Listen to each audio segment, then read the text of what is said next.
Hi friends, நான் பரத் பேசுறேன். இன்னைக்கு நம்ம யூஸ்டு கார் சீரிஸோட ஃபர்ஸ்ட் எபிசோட். இதுல வந்து ரொம்ப சூப்பரான கார் தான் கொண்டு வந்திருக்கேன். எல்லாருக்கும் தேவையான கார் அண்ட் ரொம்ப ஒரு பட்ஜெட் ஃப்ரெண்ட்லியான கார் தான் கொண்டு வந்திருக்கேன். என்னன்னா மாருதி சியாஸ். இது ரொம்ப ஒரு அண்டர்ரேட்டட் கார் நம்ம இந்தியன் மார்க்கெட்ல. ஆல்சோ வந்து பாத்தீங்கன்னா இது ரொம்ப கம்ஃபர்டபுளான சீடான் இருக்கு. பட் நிறைய பேருக்கு இது தெரியறது இல்லை. யூஸ்வலா மாருதியில வந்து பாத்தீங்கன்னாலே அந்த லோ பில்ட் குவாலிட்டினால இந்த மாதிரி கார்ஸ் வந்து ஈஸியா நம்ம ஸ்கிப் பண்ணிட்டு போயிடுறோம். பட் ஆனா இது ரொம்ப நல்ல கார் ஆக்சுவலா பட்ஜெட் ஃபேமிலியா பாக்குறவங்களுக்கு. இந்த காரை பத்தி நம்ம இன்னைக்கு ஃபுல்லா பேச போறோம். இந்த கார்ல பாத்தீங்கன்னா ஃபர்ஸ்ட் நம்ம இந்த இன்ஜின் ஆப்ஷன்ஸ் எடுப்போம். இன்ஜின் ஆப்ஷன் பார்க்கும்போது இதுல ரெண்டு இன்ஜின் ஆப்ஷன் வருது. ஒன்னு வந்து petrol engine and another diesel engine. Petrol இன்ஜின்ல 1.5 litre K15 series engine use பண்ணிருக்காங்க அண்ட் டீசல் இன்ஜின்ல 1.3 லிட்டர் DDIS இன்ஜின் யூஸ் பண்ணிருக்காங்க. ரெண்டுமே ரொம்ப சூப்பரான அண்ட் ரிலையபிளான இன்ஜின். நல்ல ஒரு டீசென்ட்டான பவர் டெலிவரி அண்ட் நல்ல ஒரு டீசென்ட்டான ஒரு ஃபியூல் எஃபிஷியன்சிக்கு இந்த இன்ஜின் ரொம்பவே சூப்பரா இருக்கு. நெக்ஸ்ட் வந்து சஸ்பென்ஷன் பத்தி பார்க்க போறோம். இதுல வந்து பாத்தீங்கன்னா ரொம்ப நல்ல சஸ்பென்ஷன் தான் கொடுத்திருக்காங்க. ரொம்ப ஒரு சாஃப்டான சஸ்பென்ஷன் தான். இந்த காருக்கு என்ன தேவையோ அதுக்கான சஸ்பென்ஷன் கொடுத்திருக்காங்க. அது ஒரு லாங் டிரைவுக்கு அண்ட் வந்து பாத்தீங்கன்னா சிட்டிக்கு ரெண்டுத்துக்குமே வந்து பாத்தீங்கன்னா ரொம்ப ஆப்டானது தான். டீசென்ட்டான சஸ்பென்ஷன் நம்பி இதுல வந்து பாத்தீங்கன்னா இன்வெஸ்ட் பண்ணலாம். நெக்ஸ்ட் வந்து பாத்தீங்கன்னா கம்ஃபர்டபிள். இந்த கார்ல பாத்தீங்கன்னா நல்ல பெருசான ஒரு கேபின் ஸ்பேஸ் இருக்கு அண்ட் நல்ல கம்ஃபர்டபுளான ஒரு பூட் ஸ்பேஸ் இருக்கு. இந்த கேபின் ஸ்பேஸ் பெருசா இருக்கிறதுனால உங்களுக்கு வந்து நல்ல லெக் ரூம் இருக்கு அண்ட் லாங் டிரைவ்ல ரொம்ப சூப்பரா இருக்கும். எந்த ஒரு டயர்ட் இல்லாம வந்து பாத்தீங்கன்னா கார் நல்லா லாங் டிரைவ்னு சொல்லும்போது ஹைவேஸ்ல பாத்தீங்கன்னா ஒரு பெரிய ஒரு பவர் டெலிவரி அண்ட் ஒரு பெரிய ஒரு ரிலையபிலிட்டி இருக்கும்னு கேட்டீங்கன்னா கண்டிப்பா கிடையாது.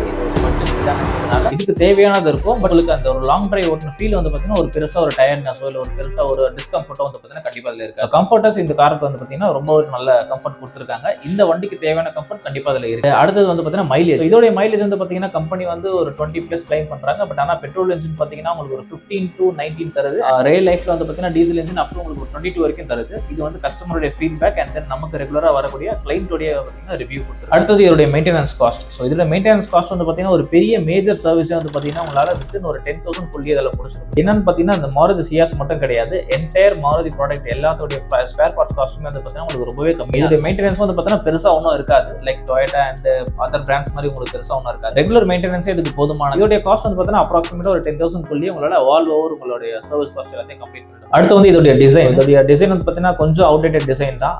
ஏன்னா மாருதி வந்து ரொம்ப வருஷமா வந்து இது அப்டேட் பண்ணாமலே வச்சிருக்காங்க. மற்ற செடான்ஸ் லைக் சிட்டி அண்ட் வெர்னாலாம் வந்து பாத்தீங்கன்னா அப்டேட் பண்ணி போயிட்டாங்க. பட் இவங்க வந்து அதை அப்டேட் பண்ணாம அப்படியே வச்சிருக்காங்க. பட் இது ஒரு யூனிக்கான டிசைன், நல்லா தான் இருக்கும். ரொம்ப ஒரு ஷார்ப் எட்ஜஸ் வச்சு ரொம்ப நல்லா தான் இருக்கும். நாட் பேட்னு தான் சொல்லுவேன். அண்ட் தென் இது வந்து கொஞ்சம் அப்டேட் பண்ணியிருந்தா ரொம்ப பெட்டரா இருந்திருக்கும். ஸோ இது வந்து கொஞ்சம் அப்டேட்டட் டிசைன். இதோட இன்டீரியர் டிசைன்ஸுமே வந்து பாத்தீங்கன்னா ரொம்ப பெருசா அப்டேட் ஒன்றும் கிடையாது. லைக் சின்ன சின்ன காஸ்மெட்டிக் சேஞ்சஸ் தவிர பெரிய ஒரு அப்டேட் ஒன்றும் கிடையாது. ஆல்சோ வந்து பாத்தீங்கன்னா உங்களுக்கு இதோட ரீசேல் வேல்யூ வந்து பாத்தீங்கன்னா ரொம்ப நல்லா. லைக் மாருதி ப்ராடக்ட் எல்லாமே இன்னைக்கு டேட்ல வந்து பாத்தீங்கன்னா ரீசேல் வேல்யூ ரொம்ப சூப்பரா. ஆல்சோ இதோட பட்ஜெட் வந்து பாத்தீங்கன்னா இன்னைக்கு டேட்ல நீங்க வாங்குறீங்க பெட்ரோல் அண்ட் டீசல் இன்ஜின் ரெண்டுமே அப்ராக்சிமேட்டா உங்களுக்கு ஒரு 5 lakhs to 8 lakhs to 8.5 lakhs இந்த ரேஞ்சுக்குள்ள நீங்க வாங்குனீங்க ரொம்ப ஒரு பெட்டர் பிரைசிங்கா இருக்கும். இந்த பிரைசிங் வந்து நான் ஏன் ரேஞ்ச் வச்சு சொல்றேன் அப்படின்னா according to the owner and kilometre driven and இயரை பொறுத்து இது மாறும். மேக்ஸிமம் வந்து பாத்தீங்கன்னா நீங்க ஒரு 5 to 8.5 lakhs இந்த காரை நீங்க வாங்குனீங்க ஒரு நல்ல பிரைஸாவே அது உங்களுக்கு முடியும். நெக்ஸ்ட் வந்து பாத்தீங்கன்னா இதோட ஏசி சில்னஸ். ஸோ ஏசில வந்து பெரிய பிரச்சனை ஒன்றும் கிடையாது. இப்போ வரைக்கும் வந்து ஏசி கம்ப்ளைண்ட்ஸ்ல ரொம்ப ரிப்பீட்டட் கம்ப்ளைண்ட்ஸ்ல எதுவும் வந்தது கிடையாது. நல்லாவே ரிலேபிளான ஏசி இருக்கு. ரொம்ப நல்ல ஒரு தேவையான அளவுக்கு கூலிங் எஃபெக்ட் உள்ள இருக்கு, ப்ராப்ளம் இல்லை. இதோட டிஸ்அட்வான்டேஜ் பாத்தீங்கன்னா உங்களுக்கு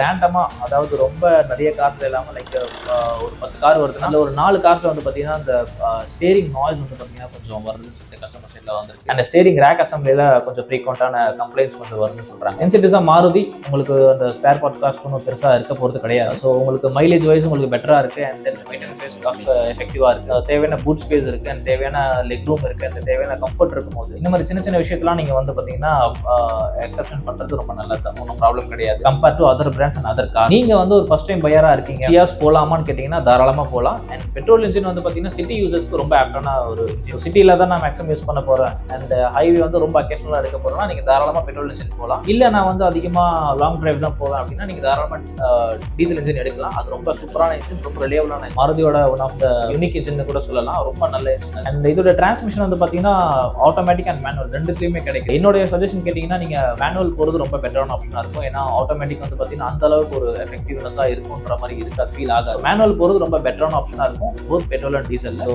இதோட வீடியோ முடிச்சுக்கிறேன். இன்கேஸ் உங்களுக்கு வேற ஏதாவது கார் ஆப்ஷன் இருந்துச்சு இல்ல இந்த சியாஸ்லயே உங்களுக்கு ஏதாச்சும் டவுட்ஸ் இருந்துச்சுன்னா கமெண்ட் செக்ஷன்ல சொல்லுங்க. நம்ம அதை பத்தி ஃபர்தரா ரிவ்யூ பண்ணுவோம். தேங்க்யூ.